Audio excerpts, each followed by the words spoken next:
مؤمنین اکبر باز خوش آمدید. از بریک بعد این لباس پروگرام صدای هزاره از بریک بعد شروع شده. البته تلفن لاین هم ان شاء الله آواز مشارکت کس فون کرنی است. اگر فون منی شما ضرور فون کن. سبحان بھائی بریک کے بعد ہم واپس ابھی لائن پہ آ گئے. تو آپ نے باتیں تو اچھی کی بڑی کی, لیکن یہ ایک آپ بتائیں کہ جو یہ مسلمانوں کے سارے جو ملک یکجا ہو کے جو OIC کا یہ کیوں کانفرنس نہیں بلاتے ہیں اس معاملے پہ, یمن کے مسئلے پہ؟ ہاں, اس لیے کہ اس میں وہ عرب ملک بھی ہیں جن کو نظر انداز کیا جا رہا ہے. لیکن میں ان ساری چیزوں کو چھوڑ دیں, اگر یمنی اتنے برے ہیں, سب سے نزدیک ان کا دوسرا ملک بھی ہے جی, جس میں آپ دیکھیں سعودی عرب کی چلیں زیادہ لگتے ہیں, اس کی کوئی 1800 کلومیٹر بارڈر جو ہے وہ یمن کے ساتھ لگ رہی ہے, لیکن اس کے ساتھ 294 تقریباً کلومیٹرز عمان کی بارڈر لگتی ہے. اب بڑی مزے کی بات ہے کہ عمان نہ لڑ رہا ہے نہ اعلان کرا ہے, انہوں نے صاف انکار کر دیا کہ ہم نہ تو آپ کو جگہ دیں گے یہاں سے لڑنے کی, نہ ہی ہم ان سے لڑیں گے. تو وہ بالکل ان سے آؤٹ ہے. جی, تو یہ بھی ایک سوچنے کی بات ہے کہ کیونکہ عمان کو خطرہ نہیں ہے نا دوسرے ملک عرب کنٹریز کی طرح, کیونکہ وہاں انہوں نے ایک حد تک فریڈم دیا ہوا ہے لوگوں کو, تو ان کو اپنے لوگوں سے خطرہ نہیں. باقی جگہوں پہ بیسیکلی کہیں کہیں ان کو اپنا اندر خطرہ ہے. نہیں, جیسے ابھی شام میں کوئی خطرہ نہیں تھا, ملک چل رہا تھا, انہوں نے شرارتیں کر کے انہی عرب ان کے ہمسایہ ملکوں نے وہاں پہ خطرہ بنا دیا اور حالات اتنے بگاڑ دیے. اور یہی چیز عراق میں ہوا تھا, اور اس کے بعد وہ حالت بڑھتے بڑھتے یہی چیز افغانستان, سارے مسلمان ملکوں میں ایسے ہو رہا ہے. کیا بات ہے کہ شام کا ایک اور حل بھی تھا, اس وجہ سے بھی ان کو کرنا تھا کیونکہ ان کے لیے بحرین مسئلہ بنا ہوا تھا, کیونکہ بحرین میں کوئی 80% سے زیادہ شیعہ ہیں. جی, ان کو یہ خطرہ ہے کہ وہاں کیونکہ زیادہ تر اکثریت ہے, تو انہوں نے وہاں جمپ لگایا کہ ان کو کوائٹ کیا جائے, ان کو خاموش کیا جائے, کیونکہ وہ اتنے زیادہ ایجیٹیشنز ہو رہے تھے, اتنے لوگ مر رہے تھے, اور اتنا سارا دنیا میں واویلا مچایا جا رہا تھا جو ان کے لیے تھوڑا سا مشکل تھا. تو ان کو کوائٹ رکھنے کے لیے, ان کو خاموش کرنے کے لیے انہوں نے سیریا میں جا کے کیا. اور پھر دوسرا ان کا ایجنڈا جو ہے وہ اسلامک جس طرح کا ہے کہ کسی نبی کا مزار نہیں چھوڑنا, کسی کو نہیں. اور وہاں انہوں نے کیا کیا, آپ دیکھیں کتنے سارے مزار جو ہے انہوں نے توڑ دیے, نبیوں کے مزار توڑ دیے, جو رسول اکرم صلی اللہ علیہ وسلم کے جو صحابہ تھے ان کے مزاروں کو اڑایا گیا.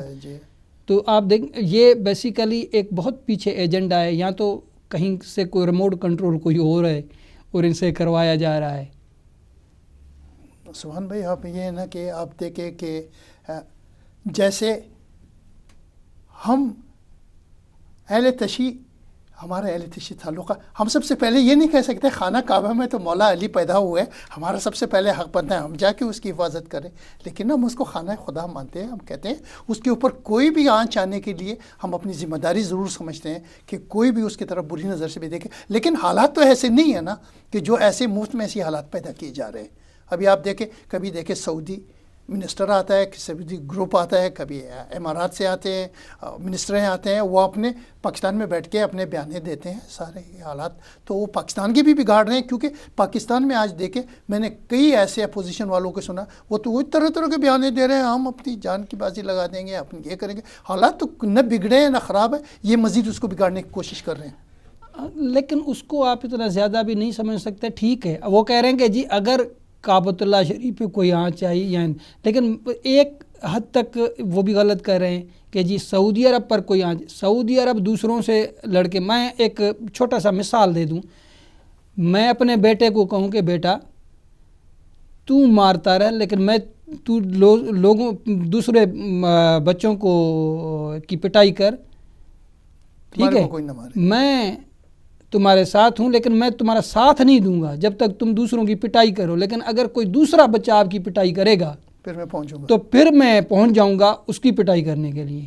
تو یہ تو کوئی تک نہ ہوئی کہ بھائی وہاں آپ ان کو کہہ رہے ہیں بھائی جس طرح اگر آپ ان کو مار رہے ہیں, اگر وہ آپ کو ایک بھی کوئی پتھر واپس میں پھینک دے تو آپ کہیں دیکھیں جی انہوں نے تو حملہ کر دیا. تو بھائی آپ جو ان کے میرا خیال ہے کوئی 1600 سے زیادہ لوگ جو 1600 سے زیادہ لوگ ان کے مارے ہیں, اور کئی زخمی ہیں، تو وہاں تک آپ خاموش ہیں، وہاں بھی خاموش نہیں ہونا چاہیے.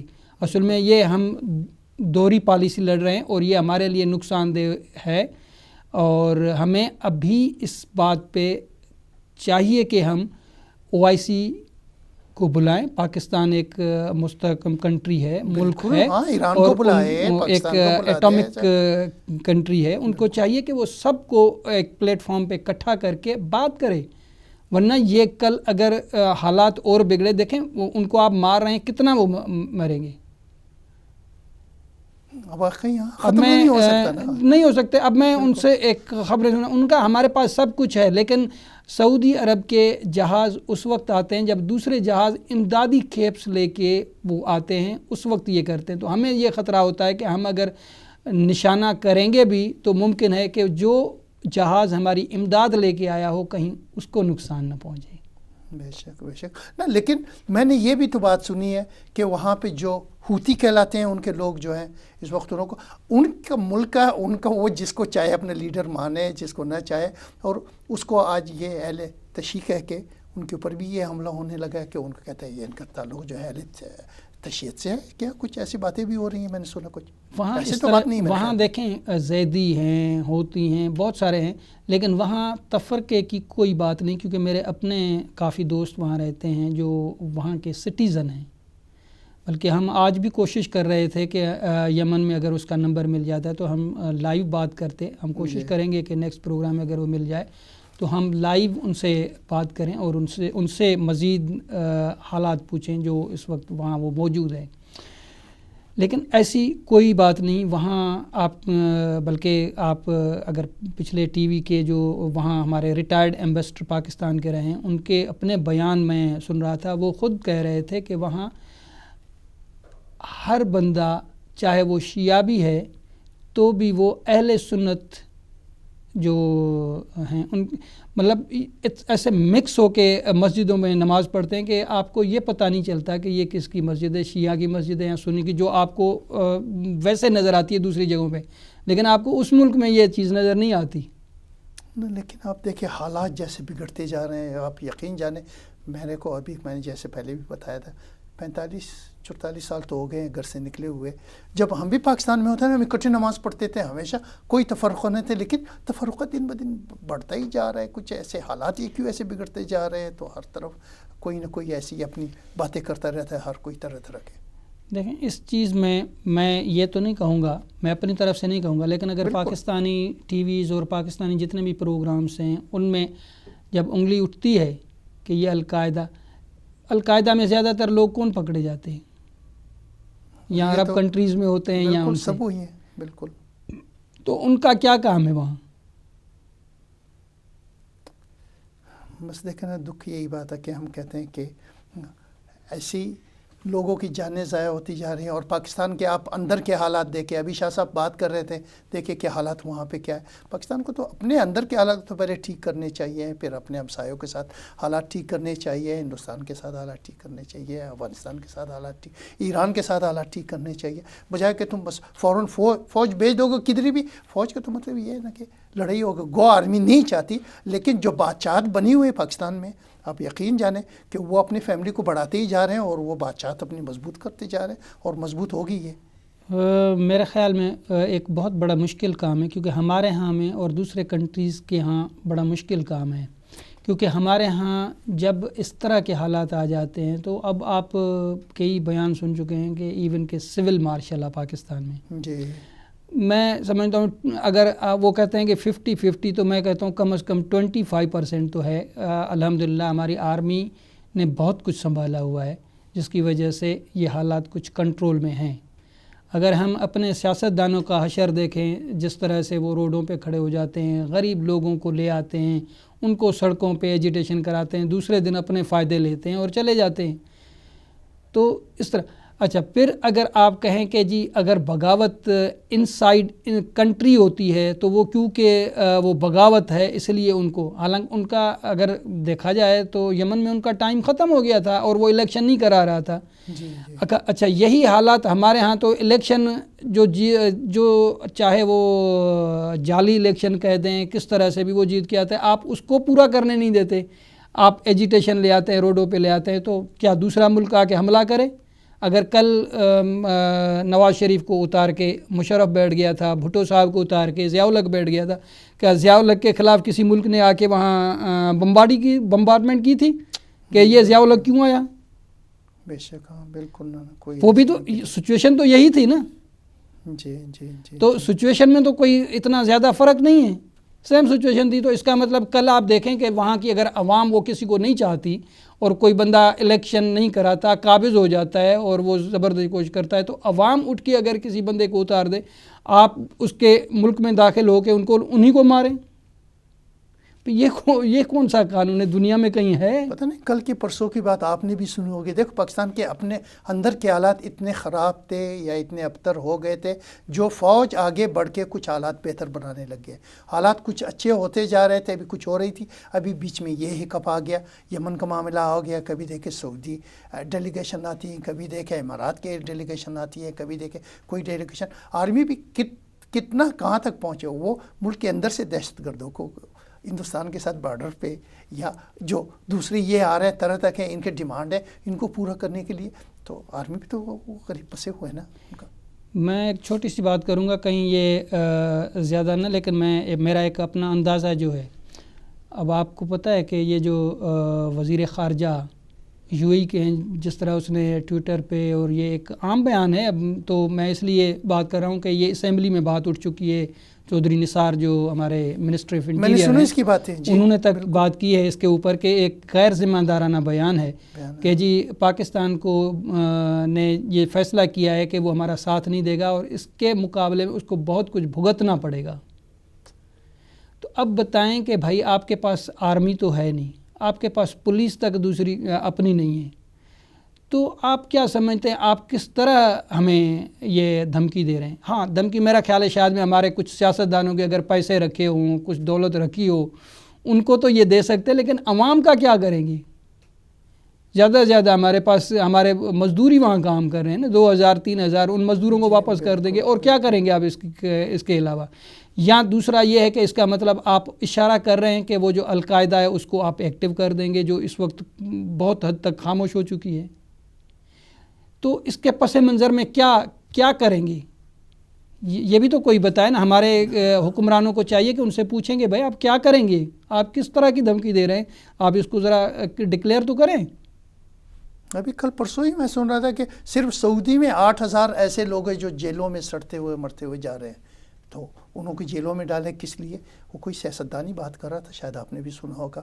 لیکن پاکستانیوں کی جو وہاں پہ حالت ہے، وہاں پہ جو پاکستانیوں کے ساتھ جو حشر ہوتا ہے، وہ آپ کو بھی پتہ ہے اور سب کو پتہ ہے.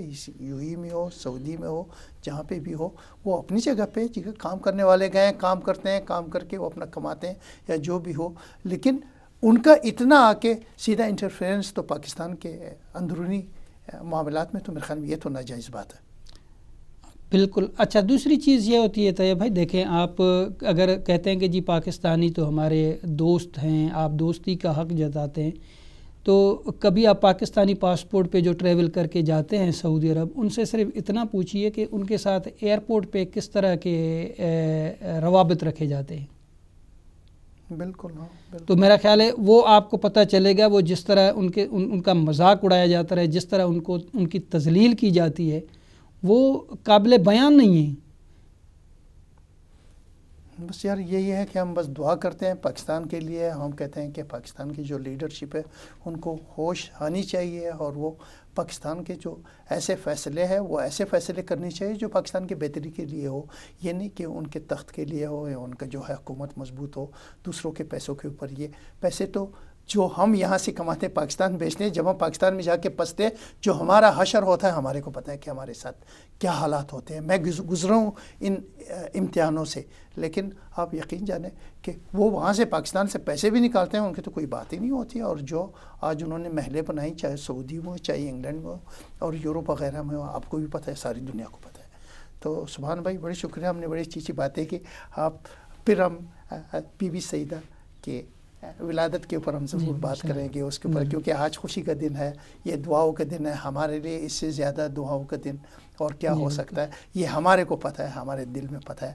آپ بی بی کی شان میں کوئی ہمارے کو اور مختصر سارا پڑھ کے کچھ سنا دیں تاکہ مومنین بھی ہم سن لیں۔ اور آج جو بی بی کے جو ولادت کے بارے میں بھی آپ نے بھی بات کی، یہ عید کے بارے میں آج شام بھی آپ نے کہا تھا شاید کہیں پہ مجلس ہے انشاءاللہ، ادھر بھی یہی بی بی کے ولادت کے بارے میں ہم ضرور انشاءاللہ آئیں گے وہاں پہ۔ تو آپ ہمارے کو کچھ سنا دیں کہ یہ دکھ بری باتیں پاکستان میں ہمیشہ ہوتی رہتی ہے اور بڑھتی جاتی ہے اور گھٹتا نہیں ہے کبھی بھی، تو کیا حالات ہیں؟ بس اس حالات میں ہم دکھوں میں آئے ہیں، دکھوں میں ہی جائیں گے۔ دیکھیں نا کہ اگر فوج میں بات کریں، آپ یقین جانیں کہ میرے گھر سے کتنے جنازے گئے، میرا بردر ان لا، میرا وائف کی چھوٹا بھائی کارگل کے جنگ میں 71 کے وار میں کتنے شہید ہوئے، ہمارے گھر سے شہید ہوئے، تو ہم نے بہت جانیں دی۔ آج ہمارا کمیونٹی کا کیا حال ہے آپ کو پتہ ہے، لیکن ہم ہمیشہ بات کرتے ہیں لیکن سننے والا کون ہے؟ کوئی نہیں ہوتا ہے۔ تو آپ بی بی کی شان میں پڑھیں، انشاءاللہ ہمارے دکھ درد انشاءاللہ سب دور ہو جائیں گے انشاءاللہ۔ اللہم صلی علی محمد محمد وعجل فرج۔